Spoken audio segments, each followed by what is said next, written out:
Live from New Delhi, you're watching DD India Live, India's voice to the world. I'm Ramesh Ramachandran. Coming up in the next 30 minutes. Rescue operations to free 41 workers are in the final stage at the site of an under-construction tunnel that collapsed in India. Israel says talks on a deal with Hamas are continuing. Hostages may be released from Gaza starting Friday. And the foreign ministers of India and Seychelles hold talks in New Delhi.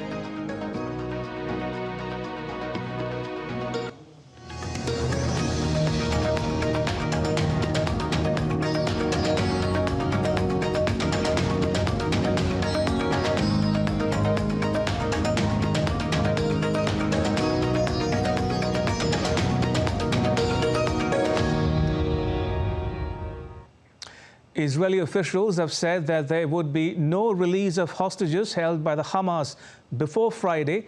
Now, this despite the two sides agreeing to a temporary truce. The deal was approved by the Israeli government early on Wednesday and had been widely expected to take effect today. The Hamas has been holding more than 200 people hostage after launching an attack on the 7th of October. Meanwhile, the Israeli Defense Forces have expressed confidence in their ability to preserve its operational achievements in the northern Gaza Strip, including Gaza City, during a truce with Hamas designed to facilitate a hostage release deal. We are not ending the war. We will continue until we are victorious, going forward and continuing in other Hamas areas. The Israeli armed forces have released a video showing an entrance to Hamas's secret tunnel network near Gaza's Al-Shifa hospital. In the video, Israeli military spokesperson Daniel Hagari is seen walking through the wrecked home which connects to the underground tunnel. Israel has claimed that Hamas is holding hostages in underground tunnels as human shields in the ongoing conflict. War raged on in Gaza on Thursday as a proposed truce and release of hostages was delayed by at least a day. Columns of smoke from blasts arose from northern Gaza, seen from southern Israel. Israel says the release of hostages, meant to be accompanied by the war's first ceasefire, would be delayed at least until Friday.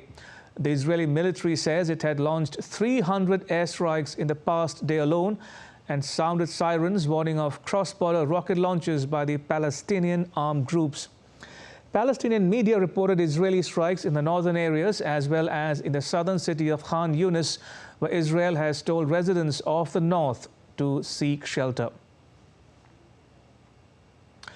The latest turn of events, Spanish Prime Minister Pedro Sanchez, along with his Belgian counterpart Alexander De Croo, met Israel's Prime Minister Benjamin Netanyahu in Jerusalem on Thursday. Both leaders represented the current and upcoming rotating presidencies of the Council of the European Union.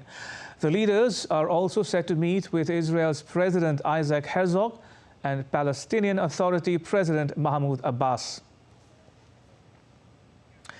The United Nations Relief Agency distributed flour to displaced residents in war-torn Gaza for the first time. The aid brought short-term relief to families who are running desperately low on essential food supplies. The flour delivered from Egypt was distributed in the southern Gaza city of Khan Yunis by the UN Relief and Works Agency. Meanwhile, UK Foreign Secretary David Cameron is in Israel, where he has met with the Israeli leaders. Cameron welcomed the truce between the Israeli government and the Hamas to a 4-day pause in fighting and called it a crucial step to deliver the deal. Cameron also chaired a meeting of Arab and Islamic leaders in London on Wednesday after the truce was announced. Today is also a day where we hope to see this humanitarian pause. I think that's important because it's an opportunity to get hostages out and to get aid in, and I hope and would urge everyone who's involved in that agreement to make sure that it happens. I think it is important. U.S. President Joe Biden has received a letter from more than 20 Michigan lawmakers urging him to advance a lasting ceasefire between Hamas and Israel. According to media reports, the lawmakers said that the temporary ceasefire deal between the two sides is a positive step forward. But Michigan lawmakers still believe that this is not a sufficient enough deal. President Biden, taking to his social media X, said that he was glad the deal was secured, adding that he was grateful that the hostages would be reunited with their families. Populist leader Geert Wilders' Freedom Party has won the Netherlands elections in a victory that's set to send shockwaves across Europe. With almost all the votes counted, Freedom Party has won 37 seats, much ahead of its nearest rival, a left-wing alliance. But in order to become the Prime Minister and form a government, Wilders will have to convince other parties to form a coalition with him, as he needs 76 seats for a majority in the 150-member parliament. Wilders has held an anti-EU and anti-immigration stance. In a victory speech, he vowed to end a quote-unquote tsunami of immigration. I'm in politics for 25 years now, and this is the happiest day of my life so far in politics. We became the #1 party by far. I mean, it's what a lot of people, if you would have asked them a year ago, would call you mad, and it happened today. So I'm very proud, I'm very happy, and it brings along a lot of feeling of responsibility. And DD India's Trent Murray has more from Berlin. Take a listen. Pollsters and analysts will be dusting themselves off this morning after this political earthquake, which has really shaken Dutch politics and its political establishment to the core. For 25 years, Geert Wilders has really been on the fringe of Dutch politics. He made a name for himself with his hardline approach to the issue of immigration, particularly people coming to the Netherlands of the Islamic faith. He has promised in the past to close down mosques, to ban the opening of Islamic schools, even to ban the teaching of the Quran. It's worth noting he has toned down that rhetoric somewhat during this campaign, but nobody saw this coming. We knew that he was polling at an okay level, somewhere in the middle of the pack, but for him to come out as the #1 party really has shocked a lot of people, not just in the Netherlands, but within Europe. I mean, he is sometimes described in many ways as the Dutch Donald Trump, and not just because of his peroxide blonde hair. He's very much an outsider, somebody that goes against the grain, and is a politician that for decades other parties have simply refused to work with. Well, it will be very difficult, I think, for those mainstream political parties now to ignore him and his presence within the parliament. And shifting focus from Europe to the Indo-Pacific now, New Zealand's incoming Prime Minister Christopher Luxon says he hopes the swearing-in ceremony of the new government will take place on Monday after his National Party reaches a deal with ACT New Zealand and New Zealand First. A formal signing agreement between the parties was expected on Friday, and ministerial positions could also be announced then. The centre-right National Party won the largest share of votes in New Zealand's general election. I'm very pleased to announce that we're in a position where we've concluded our negotiations with the respective parties. Those agreements are now before the parties for ratification, which we hope to have this evening, at which point I'll talk again to the Governor-General and formally confirm that we're able to form a government. All right, take a look now at some other stories making news around the world. Germany's Interior Ministry informed that authorities in the country searched 15 properties with alleged connections to Hamas as well as pro-Palestinian group Samidun on Thursday. These searches come in the wake of the recent ban on the activities of both groups as well as an effort to dissolve their properties in Germany. Videos uploaded to social media show fire and thick smoke rising after a vehicle exploded on Wednesday on the Rainbow Bridge linking Canada with the US at the Niagara Falls. A preliminary investigation has found no indication of a terrorist attack in an explosion on the Rainbow Bridge, which links the two countries. New York Governor Kathy Hochul said on Wednesday. Amid a rare spring heat wave in Western Australia, firefighters battled bushfires that destroyed homes in the city of Perth. The temperatures are expected to reach as high as 40 degrees Celsius.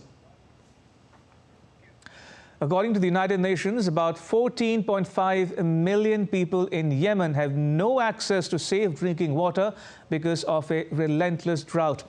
Now, the native people, with collaborative efforts of NGOs, have turned to age-old practice of collecting and storing rainwater in dams, ponds and reservoirs. And still to come on DD India Live. Foreign ministers of India and Seychelles hold talks in New Delhi.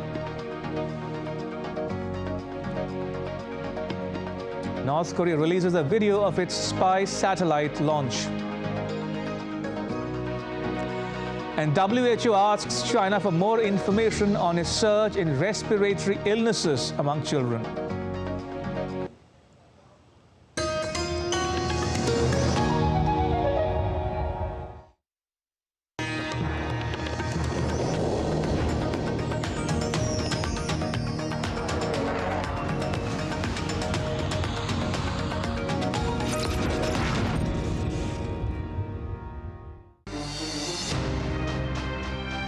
Recent conflicts, wars and calamities have displaced millions of people worldwide.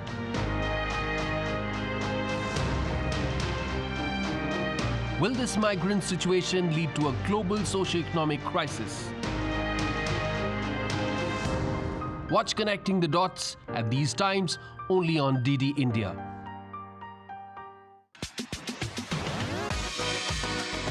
India that invents. India that innovates. India that excites. India that invites. Land of possibility. Teeming with opportunities. Watch India Ideas each Thursday, 8 p.m. only on DD India.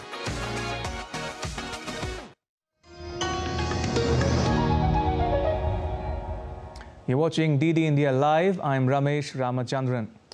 Seychelles' Foreign Minister Sylvestre Radagon, who is in India for a 3-day official visit, met with his Indian counterpart Dr. S. Jaishankar in New Delhi on Thursday.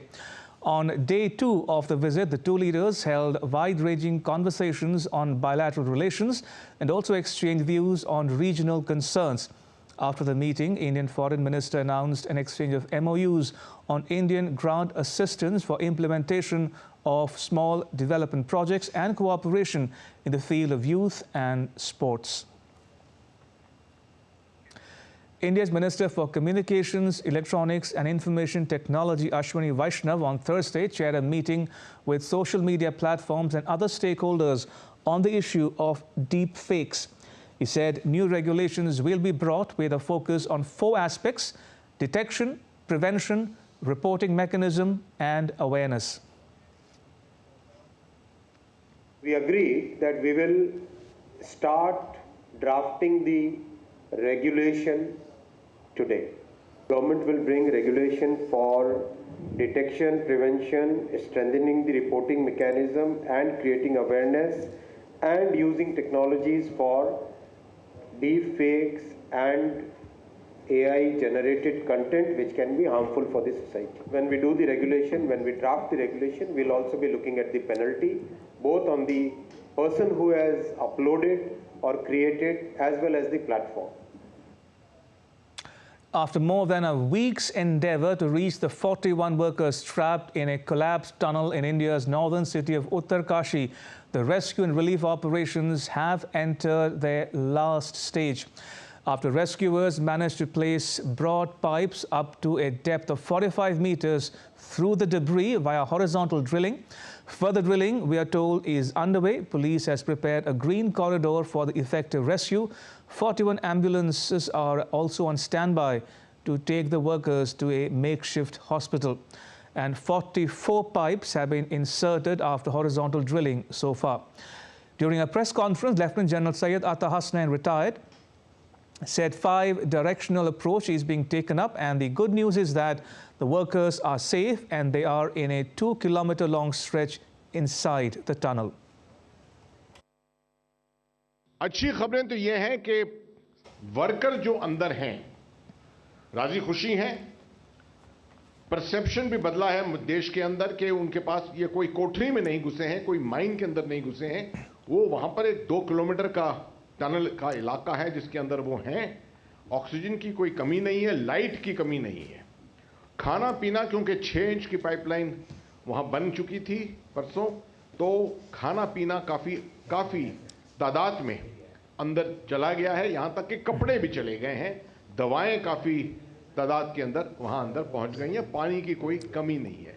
Isolation, एक चीज isolation होती है जिससे मानसिक असर होता है, psychological effect, उसको भी दूर करने के लिए साइको सोशल काउंसलर्स वहां लाए गए हैं। और अब क्योंकि कम्युनिकेशन बन गया है प्रॉपर, पहले तो एक क्रूड कम्युनिकेशन मेगाफोन के जरिए और पाइप के जरिए था, अब तो लाइन के जरिए वो कम्युनिकेशन बन गया है और डायरेक्ट बात हो रही है वहां से, तो उसकी वजह से साइको सोशल काउंसलर्स जो है उन्होंने उनसे बात भी की है वर्कर्स के साथ। Meanwhile, Uttarakhand State Secretary says audio connection has been established with the workers and rescue operation is on track. आप लोगों को एक वीडियो कम्युनिकेशन के बारे में पता चला था, उसी प्रकार से हमारे एनडीआरएफ और एसडीआरएफ की टीम ने एक ऑडियो कम्युनिकेशन चैनल भी उनके साथ स्थापित किया है, जिसमें उनसे अब पहले जो पाइप के थ्रू बोल के बात की जा रही थी, पाइप के अलावा वहाँ पर एक वायर के थ्रू एक माइक्रोफोन और स्पीकर उस साइड चला गया है और इस साइड हमारे पास एक हेडफोन के थ्रू और माइक्रोफोन के थ्रू उनसे बात हो पा रही है। तो सबसे पहले जैसे जब एस्टेब्लिश हुआ तो हमारे डॉक्टर्स ने भी उनसे बात की, उनका सभी का स्वास्थ्य का हालचाल जाना।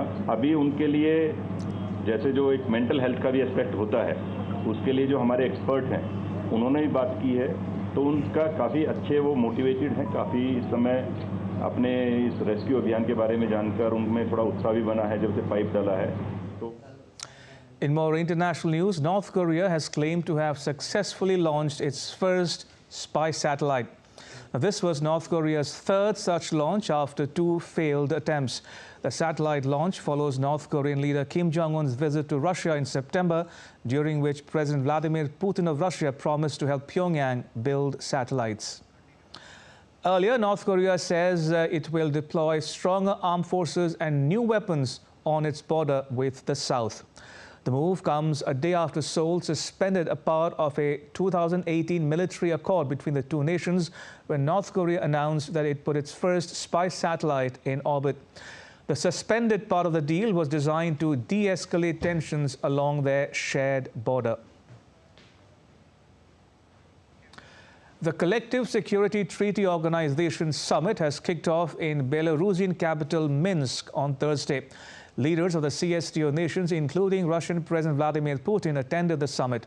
Formed in 2002, the bloc includes 6 post-Soviet countries, including Armenia, Belarus, Kazakhstan, Kyrgyzstan, Russia and Tajikistan.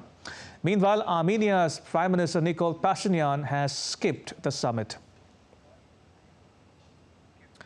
Meanwhile, Russia on Thursday announced tightened security in its northern Murmansk region after Finland said it would close all but one border crossing point between the two countries. Helsinki said Wednesday the move follows a surge in attempted crossings by migrants seeking asylum in the EU country, which Finland says is a destabilization ploy by Russia.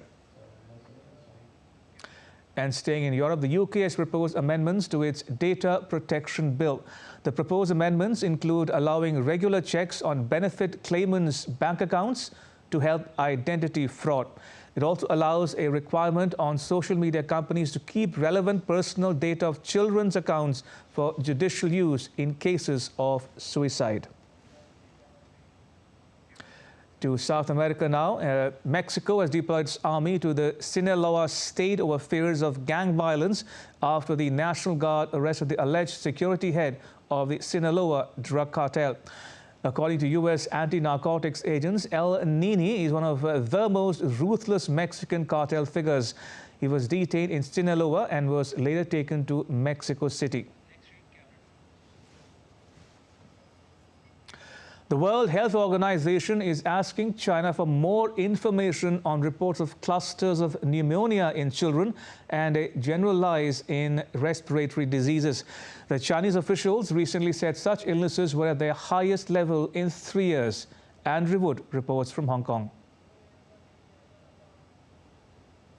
Well, the health authorities in China noted about 10 days ago that there was an increase. There were much higher level of respiratory diseases and illnesses in China than a year ago, the highest for 3 years. In a way, that's not unexpected because, remember, a year ago, China was in the middle of some very, very strict measures to try to stop the spread of COVID.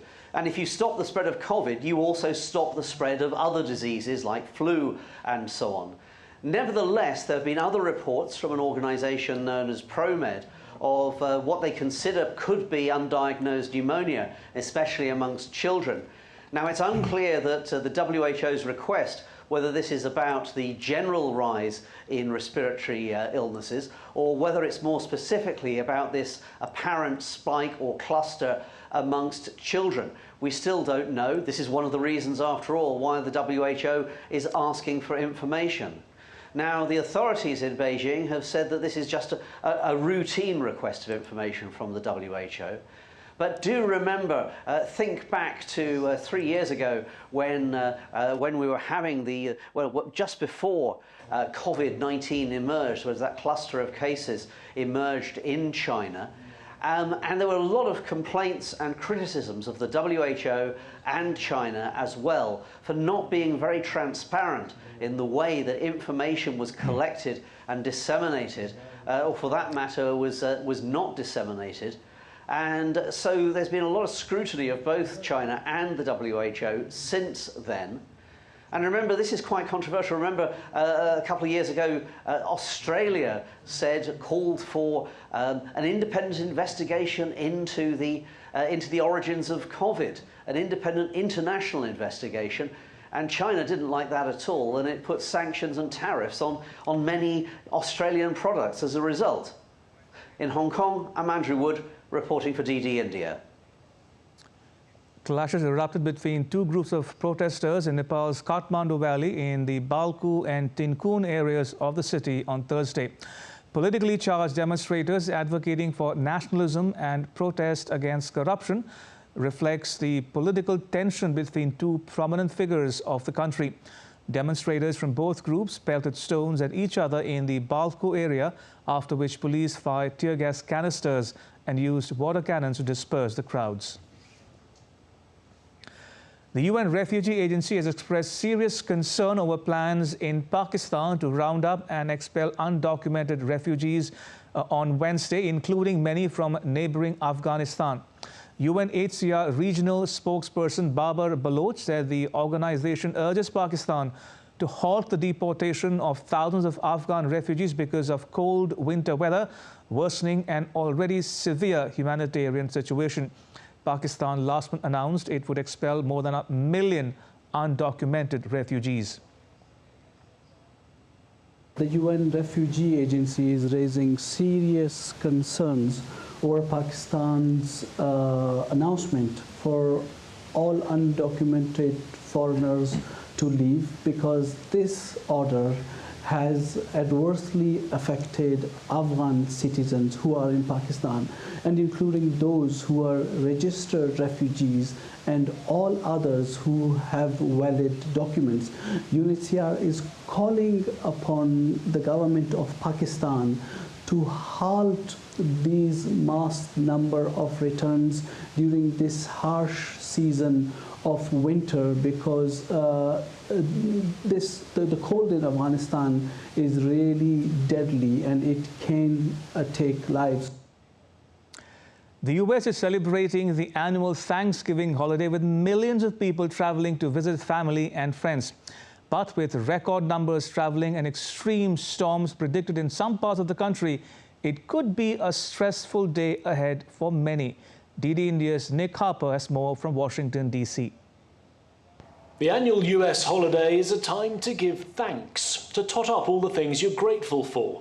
But for many Americans, it's also a time of intense frustration as they sit in their cars or airport lounges, waiting to get where they're hoping to go. A record number of people are travelling this Thanksgiving. No pandemic travel restrictions and cheaper gas prices are motivating many to get on the roads and into the air. Up to 5 million people are flying, almost 50 million driving. Even last year's problems of snowstorms and flight cancellations hasn't deterred people from travelling. But storms with rain, snow and strong winds are bringing travel chaos to millions. Thousands of flights have been delayed, dozens have been cancelled. And for those who make it around the Thanksgiving table, many are reportedly concerned about what they're going to talk about with their friends and family. A survey shows 60% of people plan to avoid politics as a topic of conversation in the hope of avoiding arguments. Shopping is another big activity over Thanksgiving, both online and in person. More than 180 million Americans, that's more than half of the population, are planning purchases during Thanksgiving, Black Friday and Cyber Monday sales events. That'll be a record-breaking number and an increase on last year as inflationary pressures and prices have dropped slightly during the last 12 months. Nick Harper in Washington, reporting for DD India. And U.S. troops stationed in South Korea celebrated the Thanksgiving holiday with a traditional festive meal. Higher-ranking army officers served the Thanksgiving meal to soldiers thousands of miles away from home.